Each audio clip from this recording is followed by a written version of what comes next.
funky. Hip hop.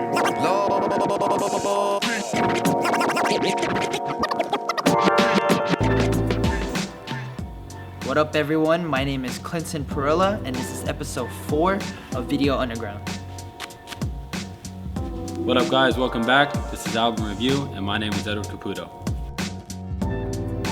What up guys, man, we've been having great weather the past couple weeks, haven't we, Clinton? Yeah, it's crazy because thinking that it's winter, it'd be cold by now, but I'm wearing my slippers right now, so I got shorts on. You got shorts on, but next week it's gonna get pretty cold. But with next week, it is Halloween. Are you pretty excited about that, Edward? I've been happy for Halloween since it ended last year, so I'm pretty stoked about it. What about you? I'm pretty excited. There's gonna be a lot of parties going on. You gotta get up to that. A lot of people with costumes. Speaking of costumes, what are you gonna be wearing? Me and my roommates are gonna be characters from Batman, so it's gonna be a pretty hectic weekend.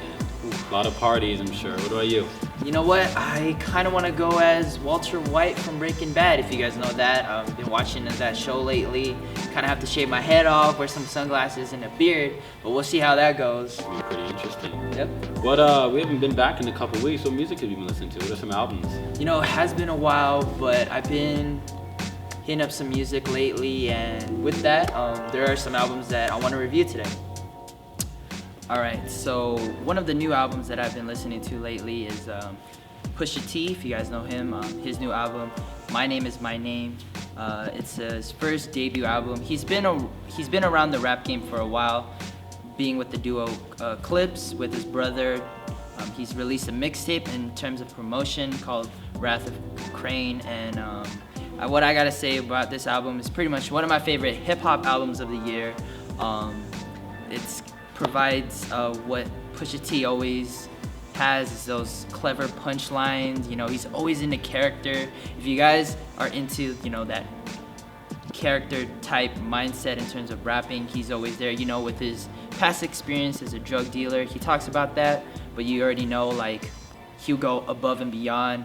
The beats here are pretty sick. If you want to hear some Kanye West produce music, he's executive producer on that. He has a lot of features on this album, which kind of might throw a lot of people off. You have a lot of those mainstream rappers on it. It's probably just for mainstream use, of course, but if you guys aren't into big heavy artists, that's probably the only thing on this album that lacks. It is a little bit short, but it gets straight down to the point, which I really like. But I gotta say, this is probably one of the better hip-hop albums out there, so out of that, I give this album a 4 out of 5.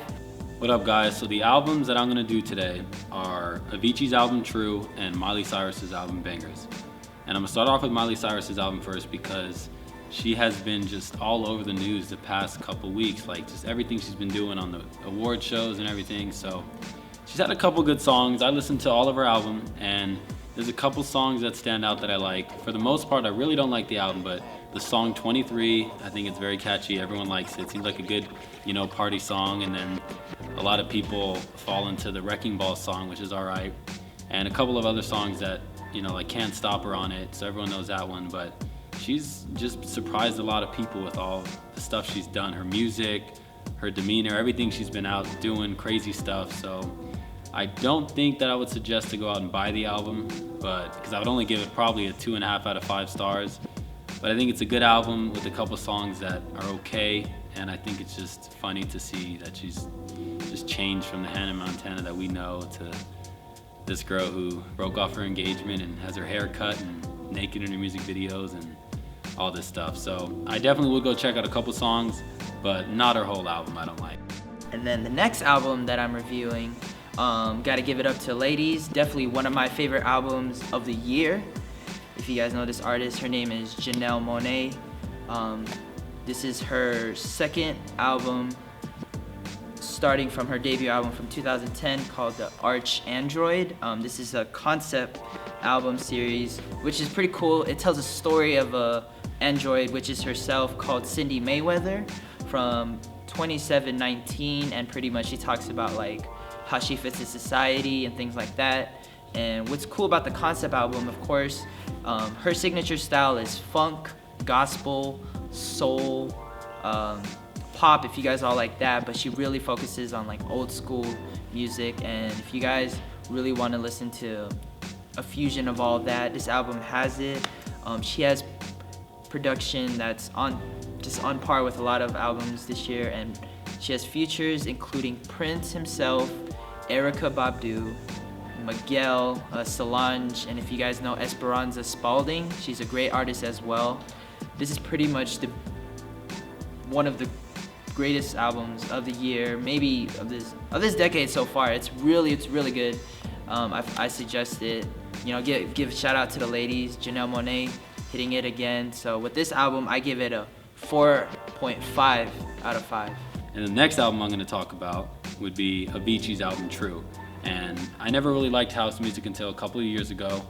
And Avicii's just one guy that I've always followed. And this album is really good. There's maybe 2 or 3 songs that I don't like, but everything else is good. All the songs, Wake Me Up is a great song that you guys should listen to.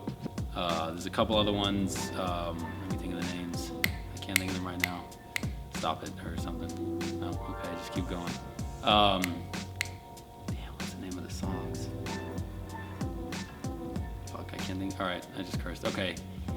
Anyways, Avicii's album True is a good album. I love this guy. I've been following him for the past couple of years that I've been listening to house music, and it's not that crazy like, when I used to think of house music, I used to think of all this techno, hard-beating music all the time, but this guy has a lot, these songs have meanings to them. And if you watch the music videos, which I've done to most of his songs, they actually have a storyline. So I think his album's a great album, and he's been around for a while in Europe, and he's just a lot of people know him now over the past couple of years, but he's been around for like 10 years, I think it was, but no one really caught on to him. So I think that this album will definitely catch a lot of people's eyes. Even though it came out in September, I still like it. It's a great album. I would definitely give it a 4 out of 5 stars. So I think you guys should go listen to it. Don't think that house music is all techno. There's a lot of great artists out there in the house music industry. So that's what I got for you guys today. All right, everyone, that's it for episode 4 of Album Review. Hope you guys liked it. If you guys like the albums that you heard today, go out and support it. If you don't, just download it. We hope you guys have a safe week. We know Halloween's coming up. And please join us for episode 5 in a couple weeks, where we're going to be bashing on some albums. We're going to pick hats out of a name. Hats out of a name. Okay. We are going to be picking names of albums out of a hat and bashing on them for a couple minutes. And it should be a pretty interesting episode. We might have some guest people on here, so it might be one of you guys. So we'll see you guys next week.